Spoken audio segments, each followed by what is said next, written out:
Okay, so an NFL insider confirmed that Cooper DeJean should start over Avonte Maddox. But that's not all. The NFL insider said Vic Fangio is looking at multiple positions and whether or not there should be some player changes. I definitely got a couple guys in mind. Plus, we go over all the details as it pertains to the Devin White release and also hear Adam Schefter's thought on the possibility of a Nick Sirianni mid-season fire. What is going on, everybody? I go by Philly Mike, and this is the Philly Tall Podcast.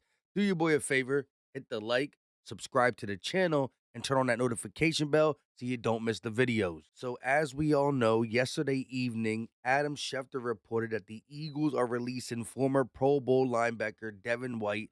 The 26-year-old White has not played in a game this season after signing a one-year deal with Philadelphia this past offseason. Mind you, the one-year deal was worth $7 million, but $3.5 million were in guarantees. So we lost that. I know. A lot of people are going to say what the beat reporters are saying, how Nakobe Dean beat Devin White in training camp per Vic Fangio. But I still remember seeing with my own eyes and reading all the first team snaps going to Devin White. Nakobe Dean getting some first team reps, but always in the second half of practice. And that continued for 12 to 14 straight days. Even still, you could say that Nakobe Dean looked better than Devin White in his second half of practice. Okay, I'll give you that. But then why, during the first preseason game where Fangio said, we're going to play some of the starters, Devin White was the first linebacker in. And then after a series or two, when he started pulling players, Devin White was one of the pulled players, and guess who came in? Nakobe Dean, Jeremiah Trotter, and company. The following week, when we elected to play 0 defensive players, Devin White didn't play.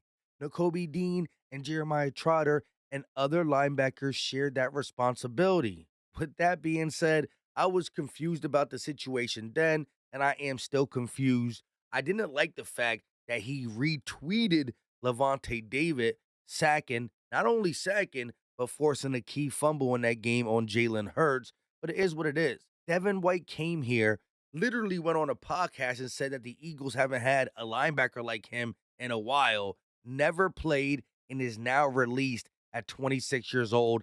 I'm going to pay close attention to any team signing him, how he plays for them. And if he plays good, it's a huge mistake by the Philadelphia Eagles. We're going to have to wait and see. But please let me know your thoughts in the comment section on the whole situation and the release that happened yesterday. That ain't the only move that Fangio made. It's the only guy that was released, but multiple moves could have been made during the bye week, according to Jeremy Fowler. Changes to the Eagles lineup are on the table as 2-2 Philly emerges from its bye week.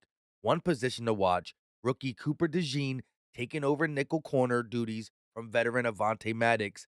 That's a move I'm expecting, barring new developments. DeJean, a second rounder with first round talent, got off to a slow start due to a preseason injury, but is considered all caught up with Fangio's scheme. But here's the kicker. I'm told that multiple defensive positions were up to discussion over the past week due to a defense that ranks 30th in yards per play allowed, 6.0. The shakeup began in earnest Tuesday when the team released linebacker Devin White, a former Pro Bowl player who has been a healthy scratch all season. So that got me thinking, a position that could use some change. Defensive end. Could we see more of Jalix Hunt? Whether it's Nolan Smith losing snaps, Bryce Huff losing snaps, Josh Sweat losing snaps. The only person that is not deserving to lose snaps is Brandon Graham. And I would say Nolan Smith, although no sacks, has been pretty good against the run. I mean, the Eagles got to be better as a team versus the run. But at the end of the day, I'm willing to see what Jalix Hunt can do. He played more in week 4 at the end of the game, but showed flashes of his speed and capability to get outside and stop runners who try to get to the edge. Of course, the two he already said in black and white was the release from Devin White, but Cooper DeJean starting for Avonte Maddox. I think that shores up the tackling, like I said in yesterday's video. But I do believe when Cooper DeJean really gets the flow of the game, his eyes, his ability to track the football in the air will all come to play, and he will be covering in the slot better than someone like Avonte Maddox, who I think just lost it. Got mad love for him, but honestly, I think it's time we get to our future. We see what Quinyon Mitchell is doing on the outside, right? Week 1, mano e mano versus Christian Watson. You even seen Cooper DeJean talking trash with him a little bit there, but he's been backing it up. A couple PBUs, couple almost interceptions. Just last game, a lot of bad defense played overall, but he was the bright spot. Pretty much shadowing Mike Evans on a couple plays. He only caught 2 balls for 19 yards while matched up with Quinyon Mitchell. And then again, he calls him out, and Quinyon doesn't take no trash talk. You easy. Huh? You easy as to get open. I've been on you all day, huh? How many catches you got? You got 1 catch, you got a win. That's it. All right. You know who I am, right? You know who I am, right? No, I do not. No. I don't. I'm a rookie. You're a rookie, right? Yeah, I mean, you got more juice. I mean, you should have the most juice out here. We 31. I think the bye week is the perfect play to start the new era of Quinyon and Cooper DeJean. Now, we got to shore some other things up, but let's see how it goes. As for any other changes, who knows? Maybe we see a little bit more of a guy like Isiah Rodgers, who, once again, if you go back to training camp, was a Fangio favorite, but then he fell out of favoritism, kind of like Devin White. Shout out to Anthony DeBona, who put out a Pro Football Network article on October 3rd talking about possibly trading or releasing Devin White, who actually was released, but also Isiah Rodgers. Now, before we continue talking about some changes on defense that could be made via Vic Fangio, including Jeremiah Trotter Jr. getting some PT, we also got to talk about the offense, including Adam Schefter saying Nick Sirianni won't be fired mid-season. Let's hear a quick word from our sponsor. Manta Sleep. Literally sleep better anywhere, anytime with their sleep masks. They got the sound mask, the pro mask, the sleep mask, the silk mask, and so much more. My favorite one got to be the sound mask. The fact that something this comfortable and easy to sleep with lets you use Bluetooth to listen to your favorite podcasts, music, or nature sounds while you sleep is just ridiculously good. The sound is perfect and easily adjustable on both sides of the ear. They are true 100% blackout for deeper sleep, C-shaped eye cups for unbeatable side sleep comfort, zero pressure on eyelids or eyelashes, plus advanced materials and ventilation for unmatched breathability. Plus, the eyepieces are adjustable so they fit every single person. So click the link in my description and or the pinned comment section. Once you do that, pick whatever mask you want and use code PhillyMike for 10% off your Sleep Pro, your Sleep Sound, any mask you want. Once again, that's PhillyMike, all capitals, for 10% off your sleep mask. You won't regret it. Let's be honest, though, Isiah Rodgers has played more than Devin White, who was a healthy scratch every single time. So I think he still has some value on the roster in case an injury happens.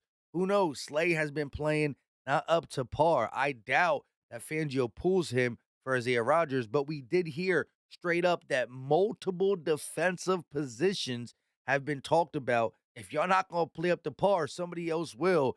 And again, no matter how much bad we've seen overall, I'm talking, the Packers did kind of what they want to our defense. The Bucks definitely did what they want to our defense. We played pretty good in the Falcons and Saints games. Saints all around, Falcons in the red zone. But Kirk Cousins did dice up our blitz one time going against C.J. Gardner-Johnson and then dice us up at the very end of the game. But you can't forget what we did do in that Saints game. Maybe the Saints are just not that good because they now have lost 3 in a row.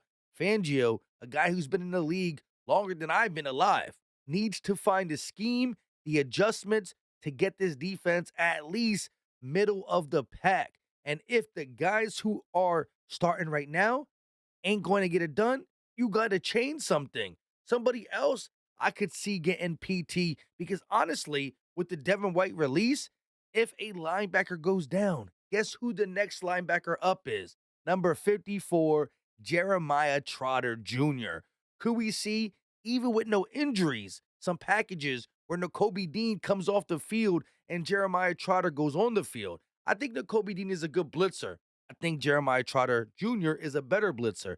And I don't know about straight tackling, but at the end of the day, if you get another game where Nakobe Dean is missing 5 or more tackles, that's going to hurt. So you got Trotter Jr. sitting right there. For you to release Devin White, you must believe in Trotter Jr. or even a guy like Ben Van Sumeren, who I remember the last preseason game versus the Vikings showed some heart. Again, don't be surprised due to what Jeremy Fowler said about multiple people. If you don't see more of Isiah Rodgers, you might really see more of Jalix Hunt. Like I just said, Jeremiah Trotter Jr. is in my head as a guy who can get more PT possibly, and even Sidney Brown. Not this week, but they probably had some Sidney Brown talk as it pertains to him coming back since he's been activated on the 21-day window. So, not this week, but next week, Sidney Brown. On that note, let me know if there's anybody I missed that you could see getting more PT due to the fact that Jeremy Fowler said multiple positions are being discussed about.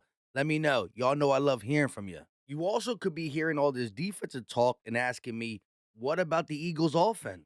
We got our reinforcements coming in. Paid Delane Johnson, A.J. Brown, who just makes this offense so difficult to guard. You got Devontae Smith coming back as well. We haven't seen the bad boys in action together with Lane Johnson since week 1, where we did put up 34 points while also having 3 turnovers. One, the Cam Jurgens bad snap, and then the 2 interceptions via Jalen Hurts. Not making excuses for the Jalen Hurts turnovers. If that don't stop, then we will not win games, and a discussion needs to happen. However, let's just see how this offense flows with a middle-of-the-pack defense if Fangio can get the defense playing that way. Now let's move over to the guy who controls it all, our head coach, Nick Sirianni. Adam Schefter joined 97.5 The Fanatic and had this to say. Don't expect a potential Nick Sirianni firing to happen in season if it does go that route, says Adam Schefter. I believe John Kincaid asked Adam Schefter straight up, could he see that scenario happening? And after he said he doesn't see it happening, he went into detail by saying stuff like this. I don't know that they are doing that in season. I don't know that. That, again, I'd be surprised. I never rule out anything. Anything in this league is always possible, but I'm not looking for them to be reactionary in season. I'm not. Although they did sack Chip Kelly. So again, his feel of the situation is that they wouldn't do something like that mid-season. And I agree. The Eagles normally don't do that.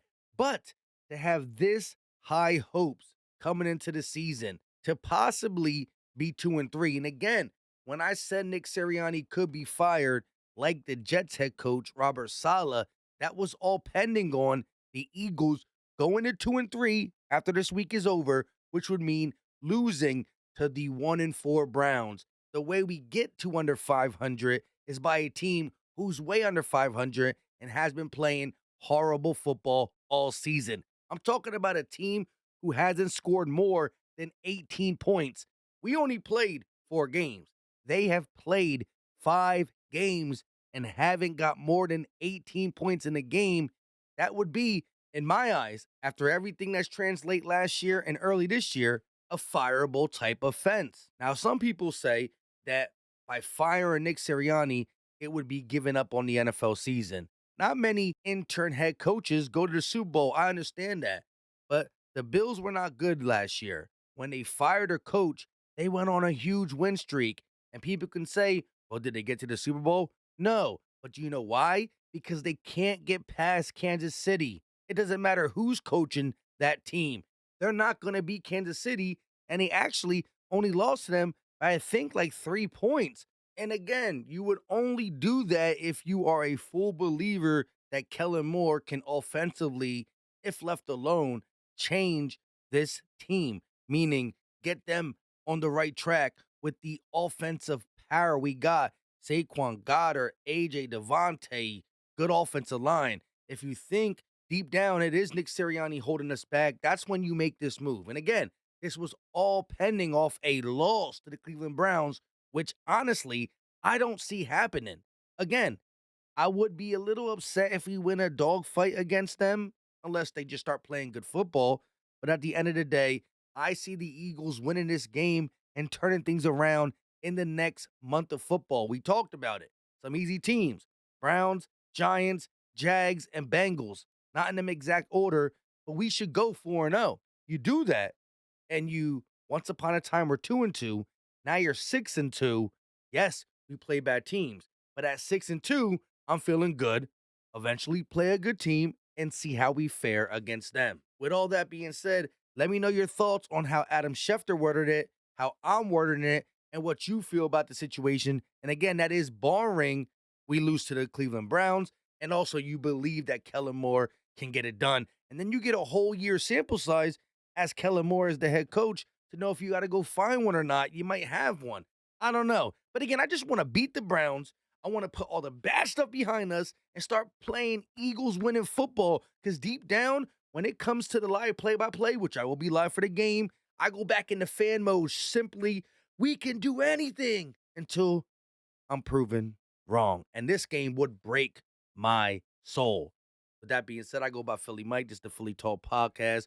Go to the link in the description and get your Sleep Manta Pro, Sleep Manta Sound. The masks are great. Also, hit the like, subscribe to the channel, drop the muscle emoji. Some of y'all not dropping that muscle emoji anymore. I know it's hard to do with the Eagles not playing strong, but at least give me your thoughts. I absolutely love hearing from you. We out.